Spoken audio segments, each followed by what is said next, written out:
Mga kapitan, nagtinguha nga masampulan og kiha ang mga ginikanan nga nagpabaya sa ilang mga anak nga mga minor de edad nga kanunay masakpan gumikan sa paglapas sa curfew diha sa Minglanilla ug Talisay City. Ang detalye sa report ni Femari Dumabo. Duha sa mga minor de edad nga nalambigit sa rayot sa mga batan-on niadtong Domingo sa kadlawon sa Dakbayan sa Talisay, matud sa kapulisan taga Barangay Puok. Ang maong riot ni resulta sa kamatayon sa 16 anyos human naligsan atul sa kagubot. Si Puok Kapitan Osmundo Manrial nitugan nga monitoron og sasihon kini mga batan-on sa ilang barangay nga gingong nalambig itong mga gang. Mang usa siya sa nang hinaot nga masampulan sa pulis og kiha ang mga ginikanan ining mga curfew violator.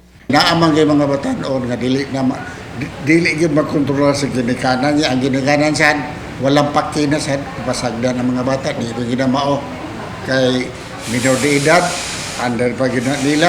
Samtang susama usab niini ang pangindahay sa pipila ka mga kapitan sa lungsod sa Minglanilla. Gitagbo sa hepe sa Minglanilla, Police Major Arieza Otida ang tanang kapitan sa lungsod ginihang buntag. Kiniaron pagpatabang nga mulungtad ang kahabsay ug kalinaw sa tanang barangay kay usa-usab sa ilang giproblema kini mga batan-on. Giangko ni Minglanilla ABC President Crisanto Muanya nga sa ilang barangay lang sa Ward 1, aduna na sila gisubay nga mga gang.